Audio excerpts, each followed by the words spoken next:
I found this car up in Waiwega, Wisconsin. It belonged to a Ford dealer, a guy that owned a Ford dealership. It sat for 25 years, and it was a piece of junk when I bought it. And it took me over 3 years to rebuild it. And the top, I could not get the top to work, so I joined a retractable club. And what they did, I called up the engineer that works on these cars, and he says, well, you bring it over, you're going to bring it over Monday. So 750 miles later, I was by his place. But I hauled it up naturally, and he worked on it for 2.5 days. And then me and my wife, made a vacation of it. We went out on the Smoky Mountains. We were all over the place, and got a phone call that said it was done. So I expected to pay like $2,500. That's what I brought with me for that. $950. That's all he charged for that. Wow. And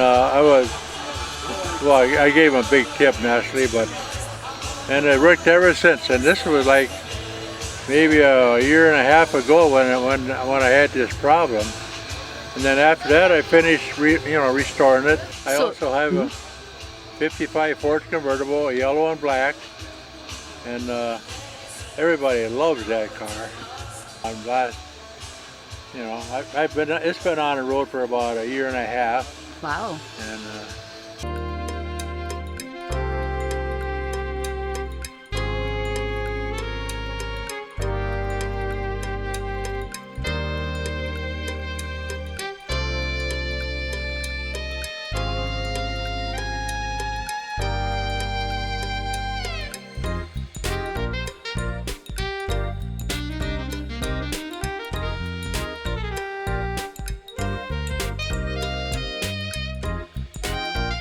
Okay, my brother had a Model A, and I was always into sports cars and other things. So one year I said, we got to look and see if we can find a Model A. I went online, and there's a place in Elkhart, Indiana that had a Model A for sale, and it was green with yellow wheels. We figured, oh boy, hacker colors. And then we went down to look at it, and it wasn't that good of a car, but he had just gotten this one in. He was in like a big pole barn. He was off in a corner, so we kind of liked that one. It came out of an estate in Michigan. I tried getting some history behind it, but the title was signed by a power of attorney. It must have been a daughter. But I sent them several self-addressed envelopes trying to get some history on what they did to restore this thing. Because they did a tremendous job. And so this is just basically the way I got it. I added for my own safety, I put seat belts in, and I added turn signals. And then I put modern type shocks on it, which helped the ride a little bit. But the turn signals were a necessity. People don't know hand signals. Although one guy told me, he says, yeah, people know one hand signal. That's a different story. Basically, that's about it. So you drive it quite a bit? We put on a few miles. And how's it running? It's running great. Okay, good. I just had a valve done recently, so that improved the performance. So that's about it. Okay, now we'll continue. Well, you don't probably. Yeah. But all right. There's 3 people running. It's a 1930. Makes it about 95 years old. I myself am 92. Wow. So I fit the license plate. Okay. I am. Very cool. Okay.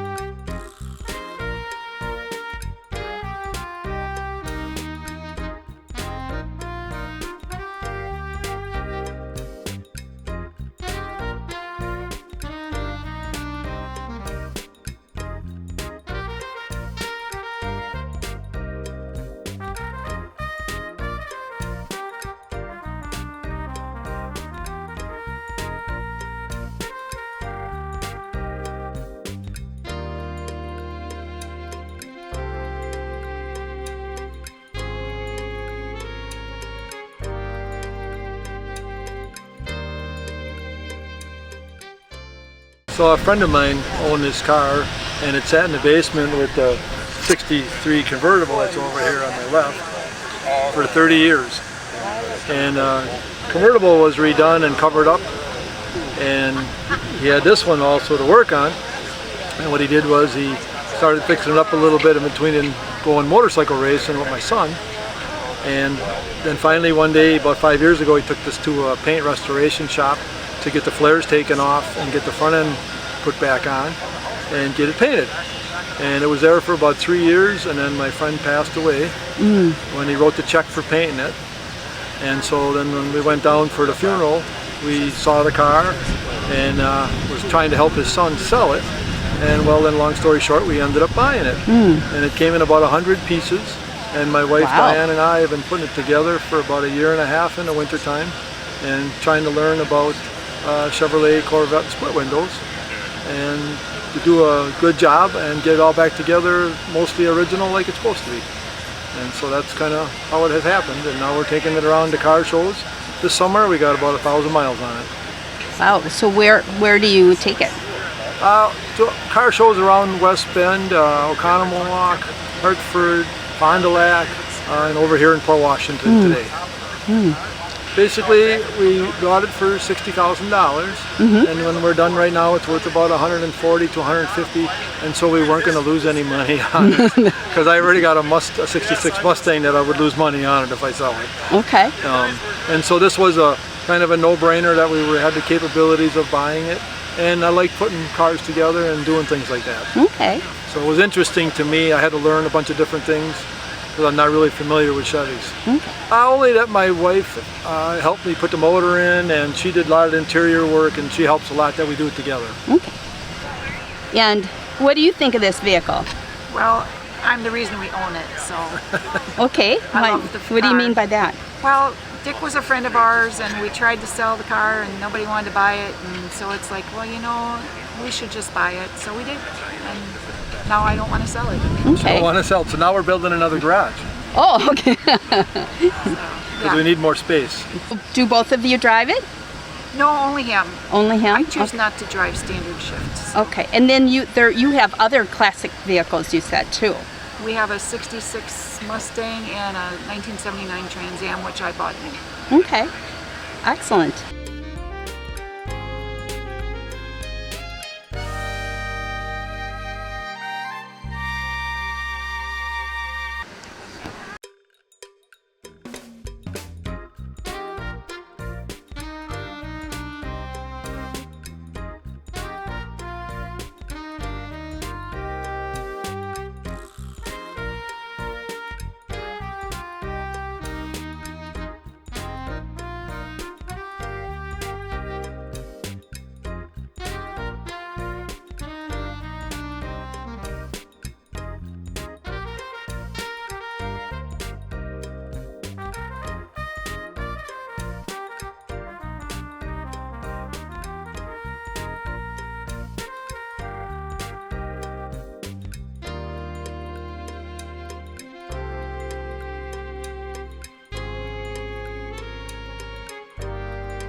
Well, tell me your story about this vehicle here. Well, in 2005, in September, we had the good fortune of seeing up close and personal one of the two surviving original Bugatti Atlantics at Road America in Elkhart Lake. And we actually talked to at the time, the owner driver of the car, who was very polite and gracious and explained to us the history of the Bugatti Atlantic, because I didn't know what it was. The history of his particular Bugatti Atlantic, which is the blue one, which is what we're emulating here. And his restoration in 2002, and taking the best in show at Pebble Beach in 2003. That's kind of the holy grail of car collectors. So when we saw the car and chatted with Dr. Williamson, my little brain exploded and I knew I had to have one. But understanding from Dr. Williamson that there were only 4 made and only 2 survived, that if I wanted one I would have to build it myself. So that's what I did. I was retired at the time. I needed a project. I'm a retired mechanical engineer. So making stuff, and making drawings, and planning bills of materials and Gantt charts of activities is something we do. And so we started doing that and discovered, after some researching on the net, that a Chevy S10 pickup chassis, long bed, is the perfect wheelbase track for a Bugatti Atlantic. So that started the wheels rolling. Buying a Chevy S10 and converting it to or stripping it down and refurbishing it. The first year of the project was refurbishing a rusty old Chevy S10. Of a 12-year project all up. So a lot of people will say, that's cool, where'd you buy the kit? Well, it's not a kit.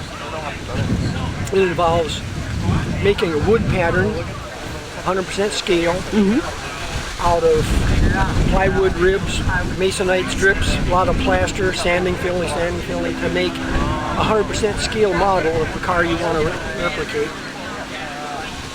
And then we lay fiberglass, typically a gel coat, and some random mat, and then some 10-ounce cloth, all held together with the polyester resin. It smells delightful. So we make pattern, lay fiberglass molds, and we lay fiberglass in there, and we have parts. So it's a 3-step process making the body, with a lot of extra detail involved, of course.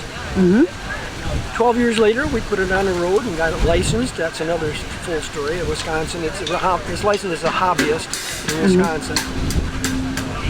And we've been enjoying it and driving it, taking wonderful shows like we have here today in Port Washington for 8 years now. Wow. Our trip down today from Oshkosh was about an hour and 25 minutes. But it gets driven. It's no trailer queen. It's fun to drive. It runs very well. The ride is firm. It's about 2,400 pounds all up, 2,430 pounds curb weight.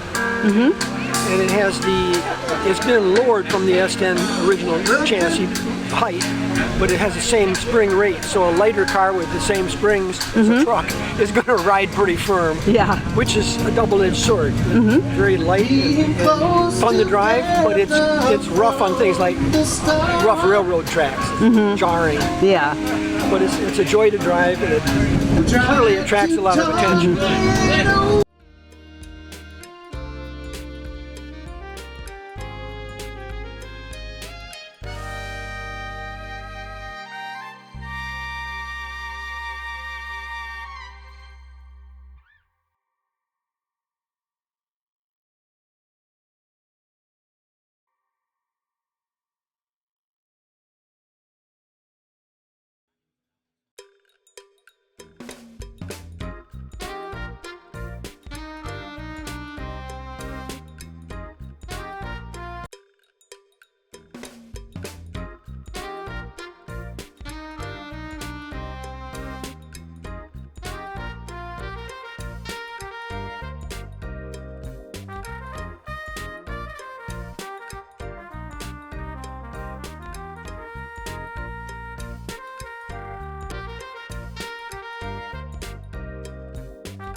Imperial. I've owned it for a couple of years. I had a couple when I was in high school, a 60 and a 63. There's a 413 wedge in it, lots of options. Power windows, power locks, tilt, cruise, automatic dimmer, autopilot. Lots of cigarette lighters and ashtrays, but no cup holders. Other than that, it's the widest production car ever made. So what made you decide to get it?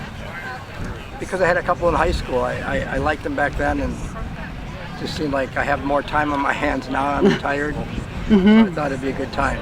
Okay, excellent. And where have you driven it? Basically, different car shows in Wisconsin. It came from the Carolinas. It was in a museum at some point in its life. Gentleman bought it out in Phoenix, had it shipped to Phoenix. He had it for a while.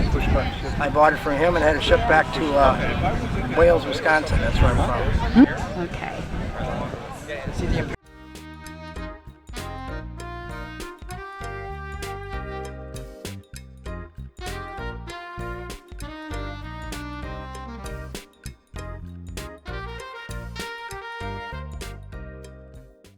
Hi, my name is Carla, and this is my Ford Mustang GT Supercharged 2005 car that I bought as a birthday present for myself this year, with a little help from my son. So my son put his truck on Marketplace for sale, and a guy contacted him asking him if he would do an even trade his truck for this Mustang. And he's like, nope, but I know somebody that would want it. So my son was instrumental in getting me my dream car that I have been wanting for many, many years. So why this type of car? I've always loved a Mustang, and I've been oohing and eyeing over it, and there's nothing like the rumble of a Mustang when you start it. So it's my dream car, and it's my dream come true. So this is my car, and it makes me very happy. As long as I can remember, when my son was actually 3 years old, his passion was baseball. So he always would tell me, Mommy, when I make it to the MLB, he's like, the first thing I'm going to do is I'm going to buy you your Mustang, and do you want to have Bon Jovi painted on the hood of the car? Wow. So my son has known that I've wanted a Mustang forever and a day too. So it's kind of cool that he found this car for me. Excellent, excellent.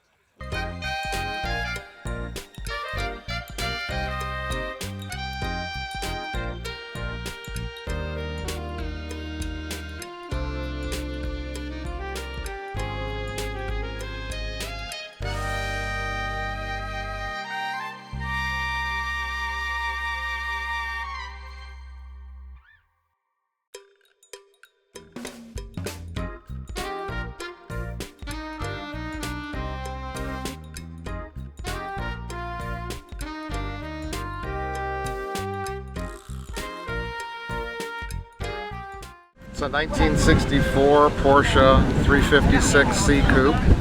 Purchased it 5 years ago from a retired professor at UW-Madison. Engine was pulled and new push rod tubes were put in it, new gaskets from the transmission to the engine, new oil filler tube, new generator pulley, front steering box was also pulled out and refurbished. New carpeting was put in, and that's about it. It has 54,000 miles on it when I bought it 5 years ago. It has 58,000 miles on it now, and it's a joy to drive. A lot of fun, it's a conversation piece, and this is the first body style that Ferdinand Porsche built in 1948. The next year in 1965 is when they came out with the 911 model, so it's a vintage collector item. And where have you gone with it?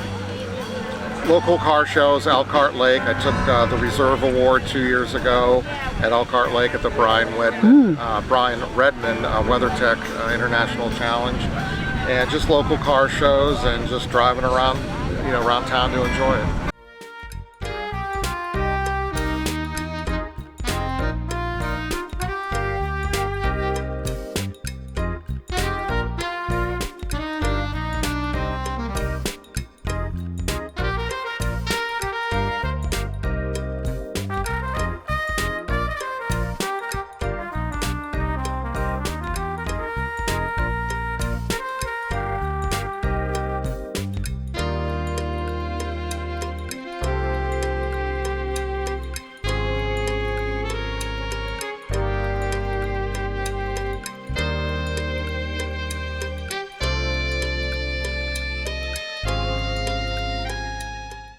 Well, I bought this car in 2013 for my wife. I had a Sunbeam Tiger at the time in British Racing Green. I thought she'd like to take this one to car shows with me. Found out she didn't like car shows. She didn't like the color and she didn't like driving it, so the car's mine now. It's very nice. Where have you driven it, or do you drive I it take all? it out 2 or 3 times a week. Okay. And probably go to 25 or 30 car shows a year. Wow. Okay. 3,000 miles a year basically. It's a good driver. And tell me about the vehicle. 1976 Triumph TR6, the last year they made them. It's a topaz color, pretty much all stock other than carburation, steering, and exhaust. So very, very fun to drive. It does not lean into corners, not real fast, but it's torquey. I repainted the engine compartment with a rattle can.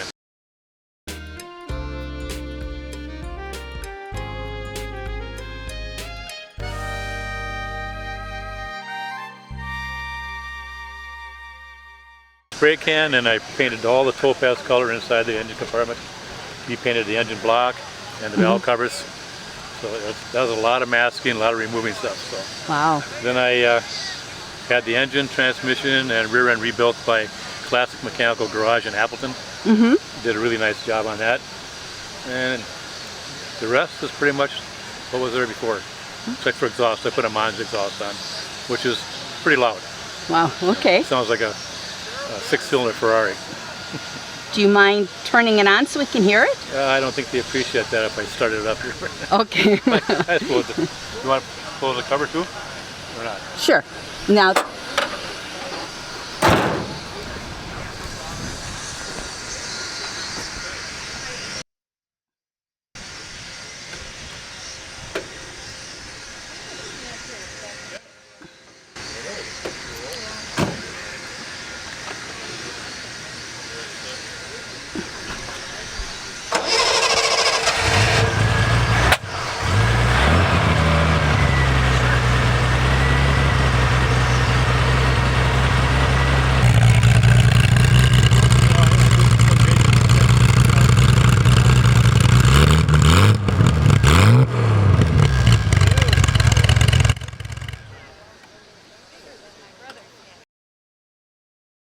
now you said you're original owner on this? Yes. When did you get it?